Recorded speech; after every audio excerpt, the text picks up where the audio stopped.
우리는 지금 창세기 49장에서 계속해서 야곱의 12아들들을 향한 유언과 축복의 말씀을 살피고 있습니다. 지난번까지 우리가 야곱의 첫째 아내였던 레아로부터 낳은 아들들이죠. 르우벤과 시므온, 레위, 유다까지 이제 네 아들을 살폈고요. 이제 오늘부터는 레아의 남은 두 아들인 스불론과 이사갈, 그리고 이제 레아와 라헬의 여종이었던 비라와 실바로부터 낳은 아들들이죠. 단과 갓, 아셀과 납달리에 대한 야곱의 유언의 축복을 살펴보려고 합니다.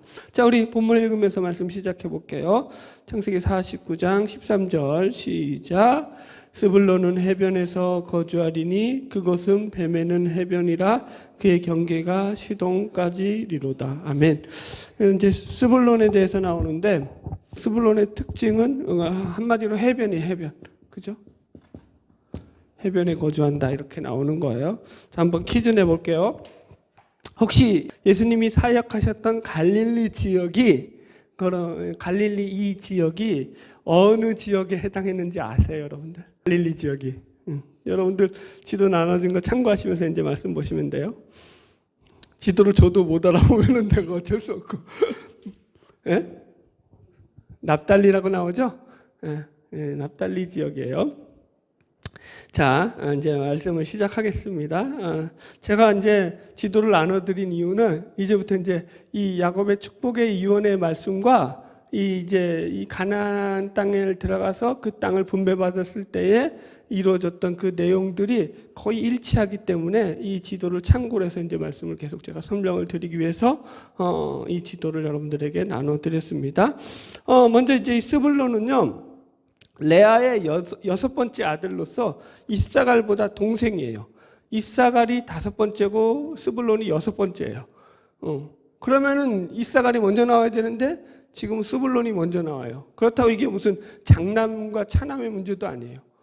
뭐 누구예요? 요셉의 큰아들 므낫세와 에브라임을 뭐 뒤집어 엎었듯이 뭐 그래서 뒤집어 순서를 엎은 것도 아니에요. 얘네들은 이제 여섯째, 다섯째란 말이에요. 한참 뒤쪽인데 왜 순서를 바꿨는지 성경에 이유가 없어요. 그래서 이유가 없는 거 몰라요, 저도. 그래서 모르는 건 모르는 걸로 넘어갈게요.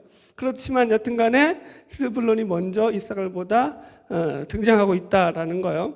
그래서 이 스불론은 예언이 아주 분명하죠. 축복이 아주 분명합니다. 여기 보니까 그는 해변에 거주하면서 그들의 삶을 이어갈 것이다 이렇게 나오잖아요. 그죠? 해변에 거주한다는 게 가장 큰 특징이고, 그래서 그 경계가 13절 보면은 어디까지? 시돈까지다라고 나와 있죠. 그죠? 시돈은 어디냐면은 여기 지금 지도 보시면 여기 파란 데가 지중해거든요. 지중해 제일 위쪽에 보면 두로 써 있죠. 두로. 지도상. 그 두로 바로 위에 지역이 시돈이에요. 여러분들 뭐 연필 있으면 설명 써 놓으셔도 돼요. 그러니까 바로 그 두로와 시돈이라고 하거든요. 바로 그 지역이에요. 그죠? 그러니까 거기까지를 경계로 한다라고 하는 거예요. 그러니까 이스라엘의 서북 쪽에 위치한 해변 지역을 말하는 거예요. 그런데 재미있는 것은 저기 이제 우리가 지도를 보면 아시겠지만 실제로 스불론이 이 가나안 땅을 분배받을 때 분배받았던 지역은 이 해변 지역이 아니에요. 이 해변 지역은 오늘 지도 보시면 누가 분배받았어요? 아셀 지파라고 나오죠. 그죠? 이 해변 지역을 분배받은 지파는 아셀 지파예요. 그러니까 스불론은 물론 이제 아셀 옆에 붙어 있기는 하지만 해변 지역의 땅을 유업으로 받지는 않았단 말이에요. 결국 스불론은 그 옆에 붙어 있는 땅을 받았는데, 그럼 이 야곱의 예언의 말씀은 어떻게 되는 것이냐라는 질문을 가져야죠. 그 부분을 이제 오늘 강론할 거예요.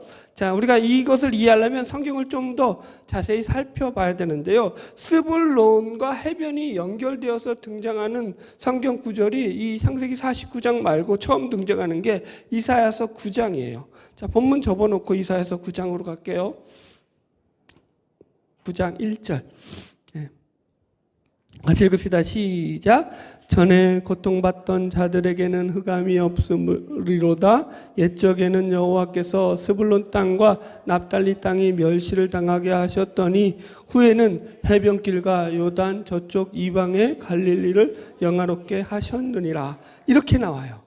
그죠, 여러분? 자, 이게 무슨 말이냐면은 이게 지금 이 메시아 예언의 말씀이거든요. 그래서 이게 평강의 왕으로 오실 메시아 예언에 관한 이사야의 말씀이 이 본문의 내용인데, 그런데 이때 이 평강의 왕이신 메시아가 거할 장소로서 등장하는 것이 바로 스불론과 납달리 지역이라고 나와요. 근데 여기서 유념해야 할 것은 그 스불론 땅과 납달리 땅을 따로따로 놓고 있지 않고 갈릴리 해변 땅으로 해가지고 통합해서 설명하고 있어요.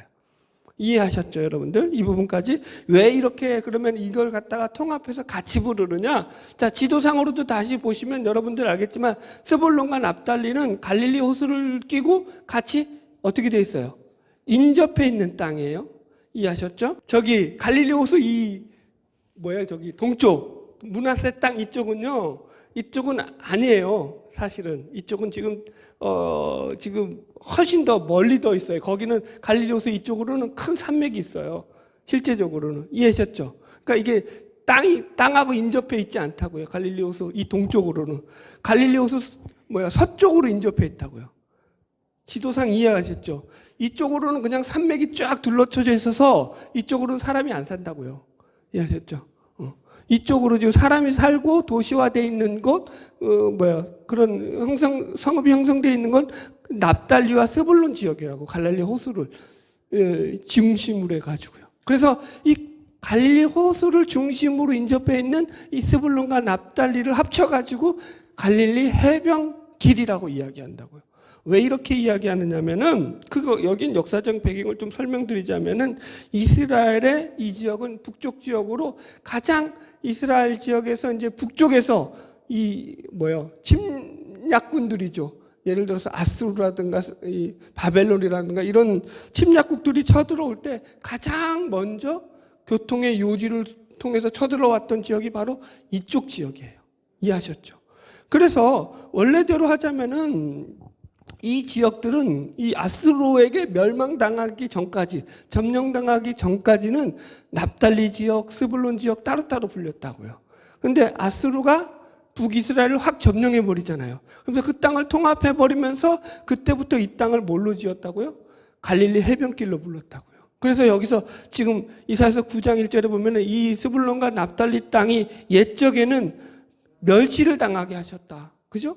멸시를 당하는 땅이었다고요. 왜? 아수르에게 멸망당해가지고 그냥 그렇게 이제 그런 땅이었다라는, 유린당하는 지역이었다라는 거죠. 열왕기하 15장 29절 찾아보세요. 나중에 열왕기하 15장 29절 거기에 이제 이 아수르가 쳐들어와서 점령한 땅의 이름을 언급하는데 대표적으로 등장하는 땅이 이 바로 갈릴리와 납달리 온 땅이라고 나와요.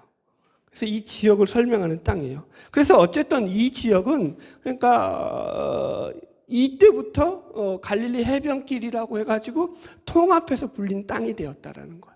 그게 역사적인 배경이죠.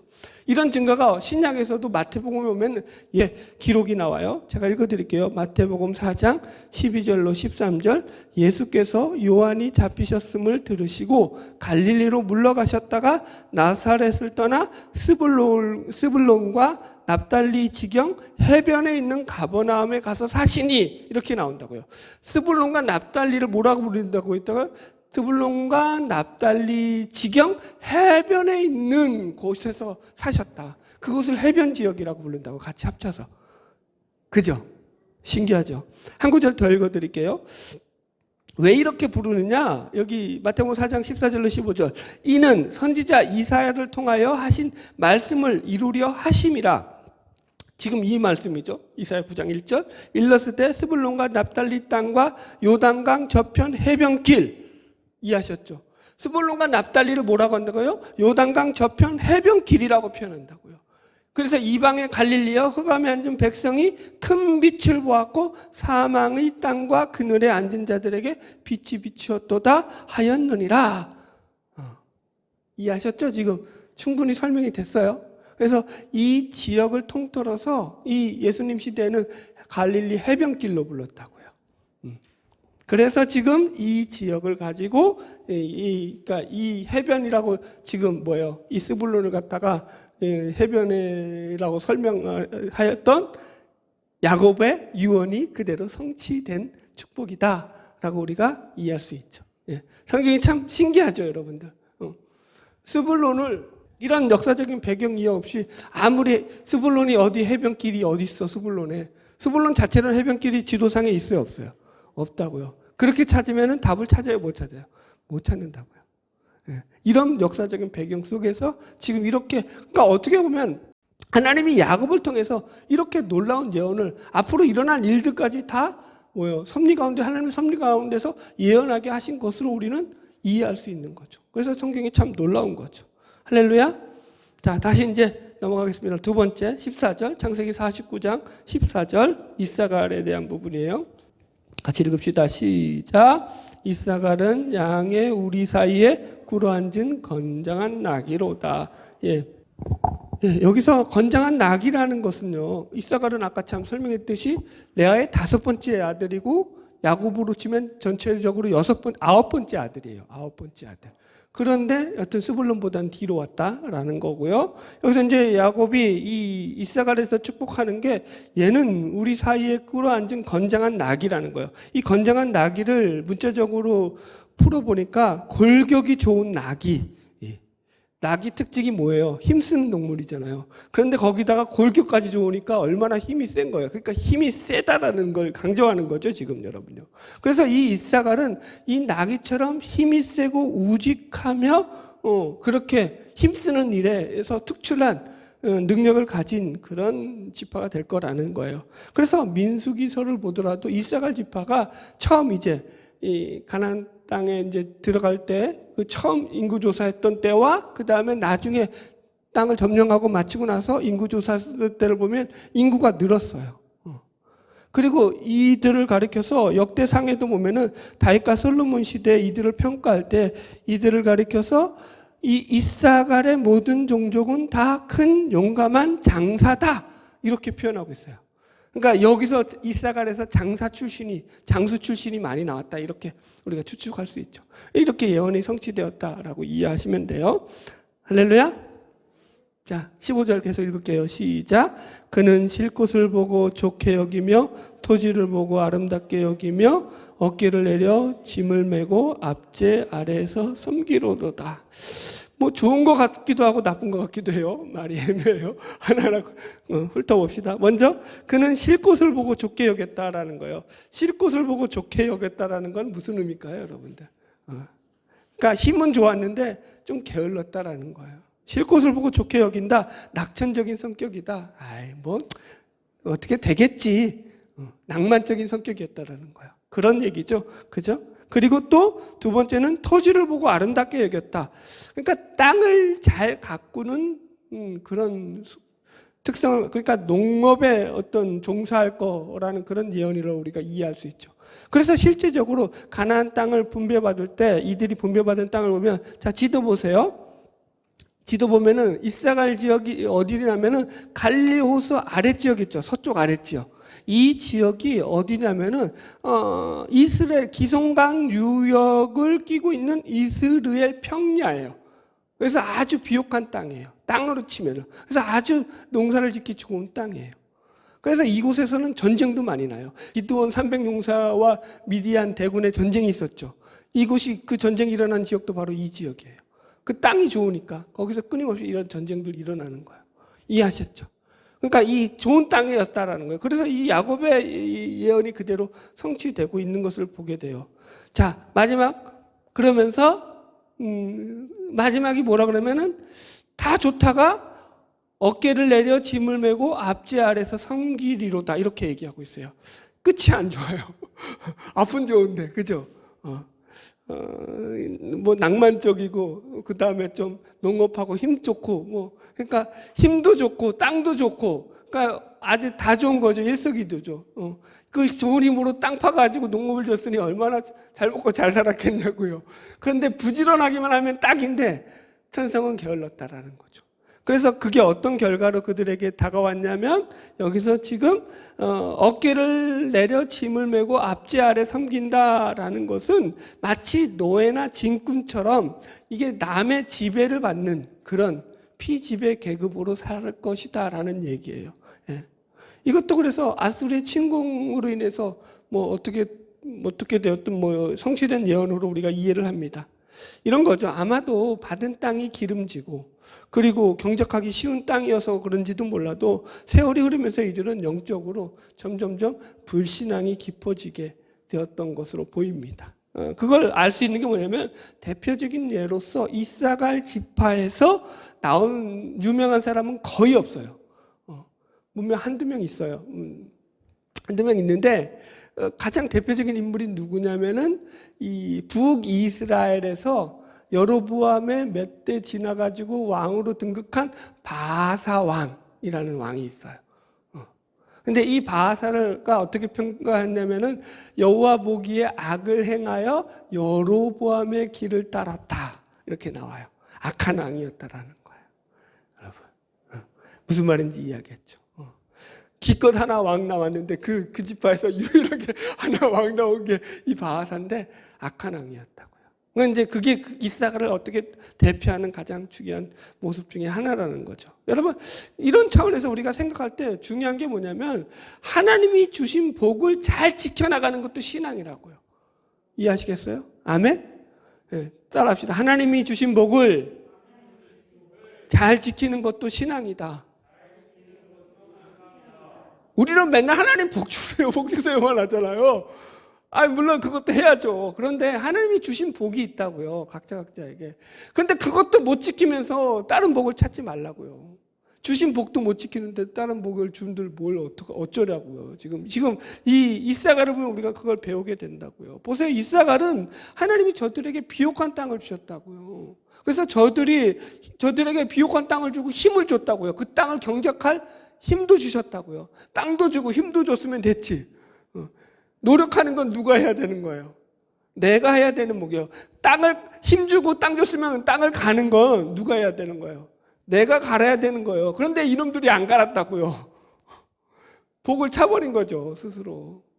여러분 성경에 이런 얘기들이 얼마나 많냐고요. 사울이 여러분 보세요. 하나님이 그에게 다 줬잖아요. 그죠? 키를 주고 멋진 인물을 주고, 그죠? 이스라엘 왕이 됐을 때 사람들이 사울을 보고, 야, 진짜 대단한, 우리 왕이 될 만한 상이다. 다른 사람들보다 얼굴이 하나가 더 있을 만큼 컸으니까. 떡 벌어진 그 장대에다가. 그죠? 뭐 부족한 게 없었다고요. 그런데 그 조그만한 다윗을 질투해서 여자들이 이 사울은 천천히고 다윗은 만만이다. 이 한마디에 홀가닥 그 정신을 뺏겨가지고 자기가 받은 복이 뭔지를 헤아려 보질 못했다니까요. 그러니까 자기가 받은 복까지 다 빼앗기고 말았죠. 얼마나 불행한 인생이냐고요. 그래서 우리가 명심해야 돼요. 하나님이 지금 우리에게 주신 복들이 있다고요. 그거 잘 지키는 것도 신앙이라고요. 하나님 감사합니다. 내가 하나님 주신 복 놓치지 않고 이 복 하나님 앞에서 이 하나님 주시는 것들, 그래서 여러분 거기에 동원되는 그 신앙이라는 게 성실인 거예요. 왜 성경에서 그 누누이 얘기하잖아요. 뭐라고 말하죠? 악하고 무슨 종? 게으른 종이라고 하잖아요. 착하고 충성된 종이라고 얘기하고. 여러분, 그러니까 게으른 건 악한 거라고요. 어쨌든 여러분 우리가 우리 삶 속에서 그래서 하나님이 주신 복을 잘 지키는 저와 여러분 되기를 주의 이름으로 축복합니다. 할렐루야. 자, 이제 16절 계속 읽읍시다. 시작. 단은 이스라엘의 한 지파같이 그의 백성을 심판하리로다. 자, 여섯 번째 이제 단이 나와요. 단 이름 자체가 이게 심판한다라는 뜻이에요. 재판자라는 뜻이에요. 그래서 단은 야곱이 사랑했던 라헬의 여종 비라죠. 비라가 낳은 자식이에요. 비라의 자식이에요. 야곱의 다섯 번째 아들이죠. 그죠? 야곱이 이제 레아에게서 아들 넷을 낳으니까, 라헬이 뿔따구가 난 거죠. 그래가지고 자기 여종 비라를 시켜가지고, 나 진짜 못 살겠어. 비라를 갖다가 야곱에게 주면서, 이 비라하고 자식을 안 낳으면 난 너랑 못 살아.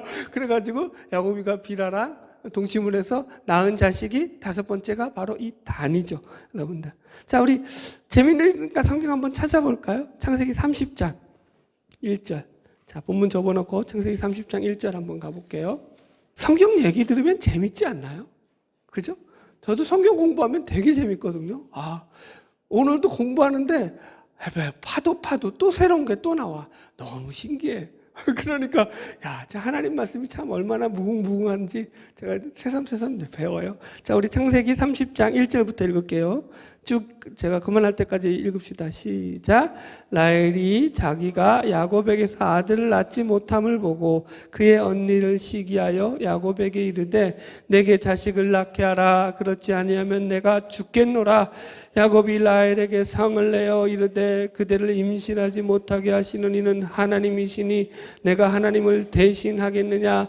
라헬이 이르되 내 여종 비라에게로 들어가라. 그가 아들을 낳아 내 무릎에 두리니 그러면 나도 그로 말미암아 자식을 얻겠노라 하고 계속 읽읍시다. 그의 시녀 비라를 남편에게 아내로 주매 야곱이 그녀에게로 들어갔더니 비라가 임신하여 야곱에게 아들을 낳은지라. 이 6절에서 8절까지 읽읍시다. 마무리 시작. 라헬이 이르되 하나님이 내 억울함을 푸시려고 내 호소를 들으사 내게 아들을 주셨다 하고 이로 말미암아 그 이름을 단이라 하였으며 라헬의 시녀 비라가 다시 임신하여 둘째 아들을 야곱에게 낳으매 라헬이 이르되 내가 언니와 크게 경쟁하여 이겼다 하고 그 이름을 납달리라 하였노라. 이래서 단과 납달리가 야곱의 라헬의 여종이었던 비라에게서 낳은 야곱의 자식으로 이렇게 등장을 하게 됩니다. 재밌죠, 여러분? 가정이 풍지박산 날 뻔했는데 이제 그 여종 덕분에 이제 사는 거예요. 어떻게 보면 라헬이 이것으로 사는 거죠. 이게 참 재밌어요. 근데 제가 오늘은 이 얘기를 좀 해드리려고요. 이 라헬의 여종이었던 비라, 그죠? 단과 납달리를 낳았고요. 또 레아의 여종이었던 실바도 있죠. 각각 아셀을 낳았거든요. 그런데 이 실바와 비라에 대한 이 두 여종에 대한 이야기는 성경에서 등장할까요? 안 등장할까요? 우리가 창세기를 예전에 해왔던 분들도 아시겠지만 제가 이 두 여인에 대해서 한 번도 이야기한 적이 있나요? 없나요? 한 번도 없어요. 제가 이야기 안 했다는 것은 성경에 나온다 안 나온다? 안 나온다 이 얘기예요. 그래서 제가 특별히 오늘은 이 비라와 실바 이야기를 하려고 작정을 하고 좀 나왔어요. 왜냐하면 이때 안 하면 다음에 할 기회가 없어. 그래서 이건 이제 처음이자 마지막이 될 수도 있는 이야기를 하는 거예요. 제가 여러 번 찾아봤어요. 비라와 실바에 대해서 누가 어느 목사에 설교한 부분이 있나. 역시 여기는 이제 어떻게 보면은 좀 성경에서 아웃사이드에 있는 존재들이라서 언급을 안 하고 있어요. 아무 목사님 설교를 안 했더라고요. 그런데 두 여인은 우리가 좀 생각해 볼 필요가 있어요. 특별히 오늘 이 야곱의 유언과 축복에서 이 두 여인의 내 아들을 축복하고 유언하는 이 내용 속에서 이 두 여인이 위치하고 있는 것을 우리가 어느 정도 확인해야 되는 거예요. 이게 상당히 중요한 거예요. 자, 먼저 이 얘기를 해볼게요. 이 비라와 실바는 야곱에게서 아내 대접을 받았을까요? 첩 대접을 받았을까요? 여러분 어떻게 생각해요? 네, 첩 대접을 받았어요. 아내 대접을 한 번도 받은 적이 없어요. 참 불쌍한 여인들입니다. 제가 읽어드릴게요. 창세기 37장 2절에 이렇게 나와요. 야곱의 족보는 이러하니라. 요셉이 17세의 소년으로서 그의 형들과 함께 양들을 칠 때에 그의 아버지의 아내들 비라와 실바의 아들들과 더불어 함께 있었더니 그가 그들의 잘못을 아버지에게 말하더라. 성경에서 아마 거의 유일할 거예요. 제가 다른 본문은 안 찾아봤는데 이 비라와 실바를 야곱의 아내들이라고 언급하는 몇 안 되는 구절 중에 하나예요. 이게 야곱의 족보 이야기할 때, 야곱의 톨레도 이야기할 때 보면은 이 요셉이가 누구랑 놀았다고 나와요. 여기서 비라와 실바, 그러니까 야곱의 아내들이었던 비라와 실바의 자식들과 놀았다고요. 누구랑 놀았다고요? 이 요셉이가 어릴 때? 네. 지금 레아의 자식들과 안 놀았다고요. 나이 차이도 물론 있거니와 레아와 라헬은 무슨 관계였어요? 뭐죠? 이거 뭐라 그래? 이거 싸우는 걸 갖다가 라이벌 관계였잖아. 그러니까 자식들도 라이벌 관계였다고. 그나마 그 중간에 있었던 이 비라와 실바의 자식들은 그 중간 지대에 있었죠. 그래서 이 어린 요셉이가 같이 어울려줄 수 있는 형들이 바로 이 중간 지대에 있던 여종의 자식들이었고 이들하고 놀았어요. 그런데도 이 철없는 요셉은 아버지한테 뭐라고 했다고요? 형들의 잘못을 고자질했더라. 그러니까 이걸 좋게, 많은 목사님들이 좋게 해석을 해요. 물론 이제 형들의 잘못을 아뢰는 것이 요셉의 강직한 성격이라고 해석할 수도 있어요. 그런 좋은 부분도 있는데, 그런데 그건 어릴 때 철없어서 하는 짓이라고요. 그죠? 여러분, 그 왜 고자질을 해요? 고자질하면 아빠가 뭐 해야죠? 아이고, 잘했다. 칭찬해 주잖아요. 그래. 형들 잘못한 거 나한테 또 얘기해? 그러지. 우리 막둥이가 형들한테 미움을 받는 게 뭘까요? 바로 그거야. 형들이 미워해 우리 막둥이를. 그래서 요게 또 철없이 이 눈치가 없어 이게. 아니 다른 건 눈치 잘 보는데 엄마 형들이 뭐 했다? 아빠가 뭐 했다? 아빠한테 형들이 뭐 했다? 요래요. 그래 아빠 엄마가 좋아할 줄 알아 마지는. 무슨 말인지 이해하겠죠? 자식을 내 키우니까 이제 이게 본문이 이해가 되는 거야, 나는. 그게 여러분, 밑에서 고자질하는 것이 부모 입장에서는, 그래요, 좀. 하여튼, 지금 그 얘기거든요. 그래서, 이게 잘 보세요. 제가 무슨 얘기를 하냐면, 요셉이 나중에 꿈을 꾸는데, 그 꿈 중에서 부모들이 등장하잖아요. 그죠? 해, 달, 그 다음에 11별이 자기에게 절한단 말이에요. 그죠? 그런데 여기서 해는 뭐 야곱이겠고, 그 다음에 뭐죠? 달은 뭐 그때 어머니 라헬은 벌써 죽었으니까 라헬 대신 남아있는 달은 누구밖에 없어요. 달이 하나잖아요. 레아잖아요. 그러니까 어머니를 레아만 인정했다는 거예요. 달이 3개여야 되잖아 원래대로 보면. 그죠? 무슨 말인지 이해하겠어요? 비라와 실바 요셉이 인정했다는 거야 안 했다는 거야? 요셉도 인정을 안 했다고요. 그러니까 요셉도 지금 이 비라와 실바는 자기 어머니로 인정을 안 했다고요. 오히려 레아를 인정했다고요. 그게 지금 성경의 이야기라고요. 자 보세요. 몇 구절 더 읽어드릴게요. 이게 왜 그러냐면 야곱으로부터 물려받은 거라고요. 야곱이 이 두 여종 비라와 실바를 무시했다고요. 전혀 아내 대접을 안 했다고요. 자, 그런 구절들이 성경이 많이 나오는데 제가 대표적인 구절 몇 구절만 읽어드릴게요. 창세기 31장에 보면 야곱이 삼촌 라반의 집을 떠날 때예요. 그때는 벌써 비라와 실바도 자식들을 낳았을 때예요. 그러니까 자신들의 자식들이 있는 여인들이라고요. 그런데도 보면은 야곱이 이 삼촌 라반의 집을 떠나는 것을 누구와만 상의하냐면은 레아와 라헬에게만 불러서 얘기한다고요. 읽어드릴게요. 창세기 31장 4절. 야곱이 사람을 보내어 라헬과 레아를 자기 양떼가 있는 들로 불러다가 누구만 불렀다고요? 라헬과 레아만 불렀다고요. 그래서 이제 내가 이제 삼촌 라반의 집을 떠나려고 한다. 너희 아버지 집을 떠나려고 한다. 이렇게 얘기한다고요. 비라와 실바가 여기 있어요, 없어요?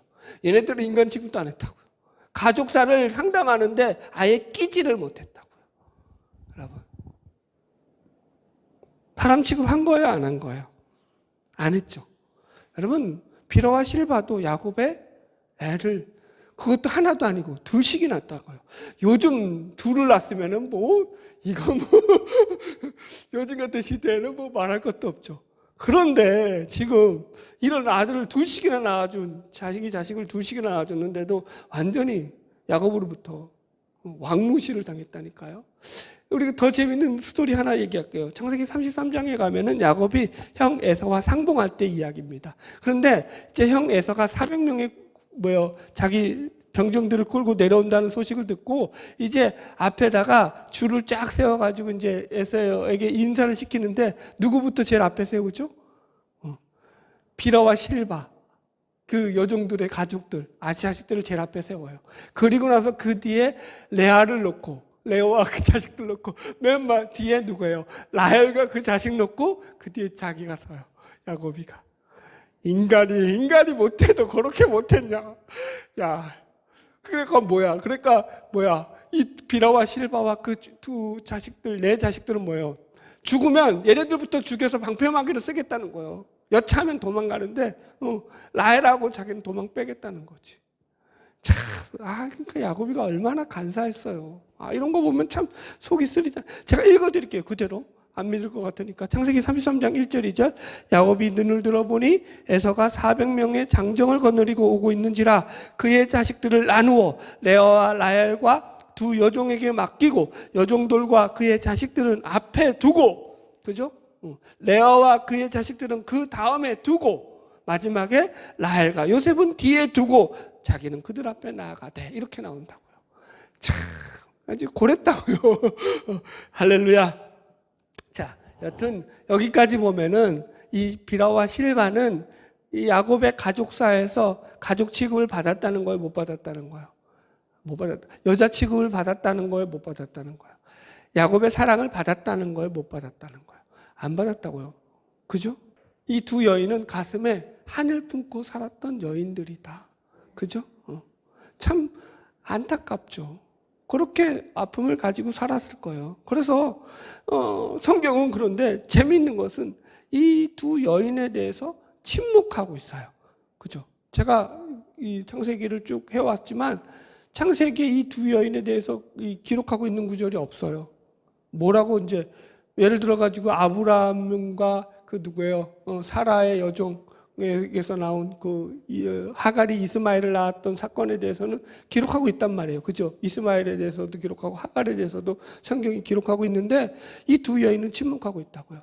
자, 제가 성경의 침묵은 두 가지 의미가 있다고 얘기했던 기억이 납니다. 성경의 침묵은 크게 두 가지 의미가 있어요. 첫 번째, 성경은 왜 침묵하냐? 성경이 거기에 대해서 관심이 없을 때는 침묵해버려요. 이해하셨죠? 성경은 모든 것을 다 기록한 책이 아니에요. 성경이 관심하는 것만 기록해요. 그래서 관심이 없을 때는 성경이 침묵을 하고 넘어가 버려요. 두 번째, 성경이 침묵할 때는 뭐냐면은 그것을 하나의 메시지로, 하나님의 메시지로 전할 때도 성경은 침묵하고 있어요. 그러니까 하나님의 메시지의 한 방편으로 사용되는 게 뭐예요? 침묵이에요. 침묵도, 따라합시다. 침묵도 하나님의 방법이다. 이해하셨죠? 그래서 하나님의 역사 가운데 사실은 침묵하는 게 더 많으셔요. 우리가 생각하는 것보다. 그죠? 하나님 침묵하셔요. 여러분들 역사 속에서 하나님이 역사하시는 걸 믿으시기 바랍니다. 그런데 어떻게 역사하시냐면 대체로 침묵함으로 역사하셔요. 근데 그게 하나님의 역사라고요. 지금 그러면은 지금 이 성경의 침묵에 대해서 두 가지 제가 예를 들었다면 지금 그러면 이 비라와 실바에 대한 침묵은 전자예요, 후자예요? 성경에 관심이 없어서 침묵하는 거예요? 아니면은 하나의 메시지로서 침묵하고 있는 거예요? 1번일 것 같아요? 네, 2번이에요. 안타깝게도. 하나의 메시지로서 침묵하고 있어요, 비라와 실바는. 이 여인들에 대해서 하나님이 침묵하신 이유가 하나의 메시지로 침묵하고 있다는 거예요. 자, 그걸 이제 우리가 오늘 확인하는 거예요. 왜냐하면 보세요. 지금 단에 관한 야곱의 축복과 예언을 우리가 살필 때에 우리가 배울 수 있는 게 뭐냐면 단과 납달리, 갓과 아셀에 대해서 우리가 배울 수 있는 게 뭐냐면 야곱이 이들도 비록 여종들의 자식이었지만 자기 12아들의 그 이름에 지금 집어넣어서 예언하고 축복하고 있더라는 거예요. 이해하셨죠? 이들은 뭐예요? 그 시제로 치면 서자예요, 서자. 이해하셨죠? 첩에게서 낳은 자식이에요. 그럼 법적으로 야곱이가 자식으로 인정을 안 한다고 할지라도 아무 문제가 없는 자식들이라고요. 이해하셨죠? 그래서 얘네들은 그냥 내 자식들 아니야. 첩의 자식들이야. 우리 가족 아니야. 그래서 니들은 내 아들의 그 유언의 축복에 낄 자격이 없어 하고 야곱이 얘네들 넷을 갖다가 부르지 않고 그냥 무시했을지라도 아무런 흠이 없는 그런 자들이었다고. 그런데도 불구하고 지금 야곱은 야곱의 유언과 축복 가운데 이 4명을 포함시켰어요, 안 시켰어요? 포함시켰죠. 여기서 이 두 여인들의 한이, 응어리진 한이 풀려지는 거예요. 평생을 응어리진 한으로 살았죠. 그런데 그 한이 어디서 풀려지죠? 야곱의 유언과 축복에서 풀려지죠. 이들은 야곱의 12아들로 불림받았을 뿐만 아니라 나중에 이스라엘의 12지파에 당당한 이름을 올리는, 이스라엘 민족 지파에 이름을 올리는 그런 지파들이 되었다라는 거예요. 지금 바로 그 얘기예요, 여러분. 이런 거죠. 여러분, 우리는요, 우리 신앙생활에서 과연 하나님께서 우리의 삶을 통해서 하나님 축복하시는 것이 맞을까? 하나님은 왜 이렇게 침묵하고 계시는가? 하나님이 나에게 아무런 관심도 없는 게 아닌가? 하나님 왜 내가 그렇게 하나님 앞에 소원하고 바라고 기도하는데 왜 나에게 응답하지 않습니까? 라는 의심이 들 때가 있다고요. 그런데 성경은 그것도 하나의 하나님의 메시지다라고 오늘 우리에게 알려주고 있다고요. 아멘? 하나님의 메시지예요. 그것도 침묵도. 여러분, 예수님께서 십자가에 달려 죽으시고 음해받고 모함받고 죽으실 때 그들에게 말씀하지 않았다고요. 침묵하셨다고요. 그것으로 우리의 구원을 이루셨다고요. 침묵은 하나님의 하나님의 사역의 가장 큰 또 방법 중에 하나이기도 하다고요. 우리는 그때마다 하나님이 나에게 직접적으로 뭐 이렇게 해라 저렇게 해라 해주면 더 좋을 것 같죠. 아니라니까요. 여러분, 침묵으로 일하시는 하나님의 역사를 바라볼 줄 아는 저와 여러분 되기를 주의 이름으로 축복합니다. 하나님이 침묵하시는 게 그냥 덮고 넘어가려는 게 아니라는 걸 믿으시기 바랍니다. 침묵하시면서 지금 우리 가운데 역사하고 있음을 믿으시기 바랍니다. 침묵하신 하나님 멋지잖아요. 하나로 마칠게요. 이건 이제 말씀을 듣다가 어느 목사님 설교에서 좋은 예가 있어서 이제 든 건데, 유럽의 어느 나라에 예수님 동상이 있는데 사람들이 그 동상 앞에 가서 기도를 하면 그 기도가 응답을 되는 그런 아주 놀라운 그런 신기한 동상이에요. 그래서 사람들이 그 앞에서 기도를 많이 하더래요. 근데 그 동상인데 말을 하겠어요, 안 하겠어요? 한마디도 안 하죠. 그러니까 사람들이 그 동상을, 예수님 동상을 다 존경하고 아주 우러러보는 거죠. 그래서 어떤 사람이 자기도 예수님 저 동상처럼 그렇게 되고 싶다라고 마음에 소원을 품었어요. 그러니까 하나님이 이제 그래, 내가 네 소원을 한번 들어주마. 이거 우화예요, 우화. 이해하셨죠? 만들어낸 이야기예요. 이게 또 진짜로 믿으면 안 돼요. 그래서 내가 너를 그렇게 네 소원대로 들어주겠다 해가지고, 그래, 너 이제 네가 동상이 되어서 사람들의 소원을 들어주는 그런 사람이 되어라. 그 대신에 내가 너한테 딱 한 가지 요구하는 게 있는데, 너 절대 말하면 안 돼. 동상이니까 침묵하고 있어야 돼. 어떤 말도 해서 안 돼. 그랬다고 하는 거예요. 그거 쉽죠. 뭐 하면서 하나님 앞에 그렇게 약조를 하고 그 동상이 되었습니다. 그래서 이제 그 다음 날이 돼서 이제 신나게 이제 자기가 이제 사람들 소원 들어줄 기쁨에 딱 있는데, 첫 번째 아주 부자가 들어왔습니다. 근데 이 부자가 스트레스를 받아가지고 이제 사업을 하다 보니까 너무 스트레스가 쌓여서 돈을 한 뭉텅구리를 갖고 와가지고 이거 가지고 그러니까 이제 뭐라 그러죠? 이거 도박 같은 거 있잖아요. 카지노 같은 거. 그거 하면서 스트레스 풀러 가려고. 그 돈 가지고. 그렇게 하면서 이제, 하나님, 내가 스트레스 너무 받아서 이거 갖고 좀 쓰고 오겠습니다. 용서해 주십시오. 뭐 하여튼, 그러고 어쩌고저쩌고 하다가 이제 나갔다는 거예요. 그런데 돈을 놓고 나갔네, 마침. 근데 이제 두 번째 사람이 들어왔어요. 두 번째 사람이 딱 들어왔는데, 이 여인은 자기 가족이 지금 남편이 죽게 생긴 거예요. 그런데 수술비가 없어서 하나님 수술비 주세요 하고 기도하고 눈을 딱 뜨는데 마침 지하기 옆에 뭐가 있어요? 돈이 딱 있네. 아이고, 하나님이 응답하셨네. 그 돈을 듣고 얼굴 나간 거예요. 이제 세 번째 이제 배 타고 나갈 그 선원이 될, 마도로스가 될 청년이 들어온 거예요. 제가 그래서 이제 배 타고 나가는데 앞으로 이제 무사히 잘 항해하고 돌아오게 해달라고 그게 소원을 빌고 그렇게 이제 나가려고 하는데 마침 그때 돈을 놓고 왔던 그 부자가 딱 들어온 거예요. 그러면서 이제 이 청년하고 마주치니까 내 돈 내놔. 내 돈 내놔.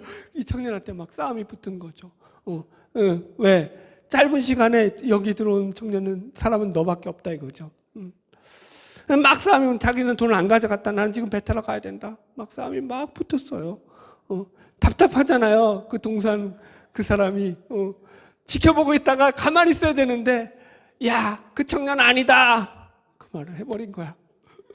그래서 이제 범인을 찾고 그 여인에게서 돈을 갖다가 도로 찾고 그렇게 됐습니다. 그리고 난 뒤에 이제 일어난 일이에요. 예수님이 그런 거예요. 야 이놈아, 내가 침묵하라고 하지 않았냐? 네가 말함으로 네 한마디에 어떤 일이 벌어진 줄 아느냐? 그 부자는 그 돈을 가지고 가서 카지노에서 다 낭비하고 더 스트레스를 받아가지고 자기 전 재산을 가지고 도박에 하다가 도박빚에 찌들려가지고 그냥 자살하고 말았고, 자살하고 만 건 제가 붙인 거예요. 죽고 말았고, 그 여인은 수술비를 갖다가 구하지 못해서 그 남편이 죽고 말았고, 그래서 그 진반은 풍지박산이 나고 말았고, 그 배 타고 나갔던 선원은 폭풍을 만나가지고, 배 타고 나가지 않았으면 안 죽었을 텐데 그때 싸움으로 배 타고 나가서 네가 말리는 바람에, 배 타고 나가는 바람에 폭풍에서 죽고 말았다. 그러더랍니다. 우아해요, 우아. 뭐 가끔 이런 것도 재밌죠. 그러니까 침묵이 더 좋을 때가 있다라는 거죠. 그죠? 하나님 우리에게 침묵하시는 게 여러 가지죠. 여러분. 우리가 하나님 왜 내 소리를 안 들으실까? 그렇지 않다고. 지금도 듣고 계시는 줄 믿습니다. 우리 가운데 역사하시는 걸 믿으세요.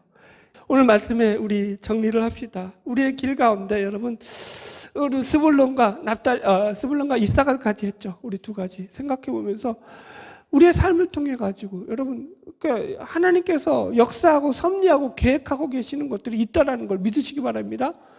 축복도 잘 간직하는 신앙 가지시길 축원합니다. 하나님 복으로 허락하셨는데 그걸 복으로 못 보는 것만큼 어리석은 게 없는 거예요. 여러분, 하나님이 나에게 주신 복을 잘 헤아리는 것도 신앙이라고요. 그리고 침묵하신 하나님에 대해서도 신뢰하세요. 믿으세요. 우리 가운데 일을 역사하시고 이루시는 분이 하나님이심을 믿으시고 하나님 앞에 영광 돌리는 저와 여러분 되기를 주의 이름으로 축원합니다. 기도하겠습니다.